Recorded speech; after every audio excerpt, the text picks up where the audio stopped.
दोस्तों, आपने कभी सोचा है कि जब हम देखते हैं, हम इतने सारे पेशेंट्स देखते हैं, मैं भी कई बार सोचता हूँ कि कुछ पेशेंट्स की रिकवरी बहुत अच्छी हो रही है, कुछ पेशेंट्स की रिकवरी उतनी अच्छी नहीं हो रही है। तो कोई ऐसा व्हाट इज द रीजन? कई बार हम सोचते हैं कि क्यों ऐसा हो रहा है कि कुछ पेशेंट्स की बहुत अच्छी रिकवरी है, कुछ की नहीं है। बहुत सारे फैक्टर्स होते हैं उसमें। एक फैक्टर जिसके बारे में आज मैं बात करूंगा वो है न्यूरोट्रॉफिक फैक्टर। बेसिक और उसके पीछे की साइंस क्या है। बेसिकली जब नर्व को इंजरी होती है, उसको जब हम रिपेयर कर देते हैं तो बॉडी कुछ प्रोटीन्स बनाती है, स्पेशल प्रोटीन्स, और वहीं पर जो सेल्स होते हैं, श्वान सेल्स हैं और जो सपोर्टिव सेल्स हैं, वो कुछ फैक्टर्स रिलीज करते हैं जो कि जो नर्व का ग्रोथ है, जो कोन उसका बन रहा है, उसको हेसन इट, दे प्रमोट इट। हमारे बेसिकली 5 न्यूरोट्रॉफिक फैक्टर्स होते हैं जो सिक्रीट होते हैं around the site of injury, और ये रिकवरी के लिए बड़े इंपॉर्टेंट है। एक तो जैसे नर्व ग्रोथ फैक्टर, फिर एक ब्रेन डिराइव्ड ग्रोथ फैक्टर, फिर एक न्यूरोट्रोपिन 3, फिर एक ग्लायल सेल डिराइव्ड न्यूरोफैक्टर, और लास्ट है सिलियरी सेल्स डिराइव्ड न्यूरोफैक्टर्स। तो ये जो पांचों टाइप के न्यूरोफैक्टर्स हैं, इनका स्पेसिफिक अलग अलग रोल है जो नर्व की रीजनरेशन में बहुत इंपॉर्टेंट होता है। अब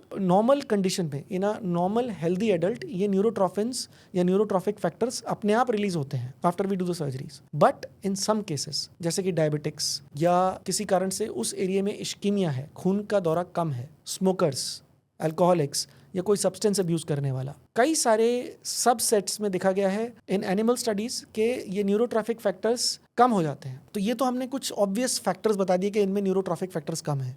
कई बार इडियोपैथिक होता है, कोई रीजन नहीं है, बट ये न्यूरोट्रॉफिक फैक्टर्स कम हो जाते हैं, जिसकी वजह से जो नर्व की रिकवरी रेट है, जो कि कम से कम 1 मिलीमीटर पर डे होना चाहिए, वो नहीं हो पाता है, और नर्व की रिकवरी कई बार होती ही नहीं है। तो एक तो how we can promote this, एक तो having a good healthy diet, resting, keeping hydrated, these factors obviously when the body is healthy, neurotrophic factors will be released better. जो deficiencies हैं उनको करेक्ट करें, B12, folic acid, कुछ और vitamins हैं जो essential होते हैं बेसिकली हर चीज़ के लिए नर्व से रिलेटेड, उनकी deficiencies को। अभी एक futuristic thing है जो जिसको हम बोलते हैं delivery of these neurotrophic factors, जिसके ऊपर काफ़ी एनिमल स्टडीज़ में काम चल रही है कि कुछ ऐसे इंजेक्शंस लगाए जाएं जिससे नर्व का ग्रोथ बढ़ जाए। There is a gene therapy which is coming के कुछ ऐसे जीन्स में मॉडिफाई करके उसके साथ डिलीवर किया जाए इसको। तो देर आर कुछ ऐसी चीजें आ रही हैं जिससे न्यूरोट्रॉफिक फैक्टर्स के कुछ ऐसे तरीके होंगे जिससे उनकी डिलीवरी हो जाए। तो yes, there is promise. Neurotrophic factors कैसे काम करते हैं और क्या चीजें करने से उन पे इफेक्ट होता है, मैंने डिस्कस किया। तो मोटा मोटा यही साइंस है न्यूरोट्रॉफिक फैक्टर्स के पीछे, और वो कैसे नर्व की रिकवरी में हेल्प करते हैं।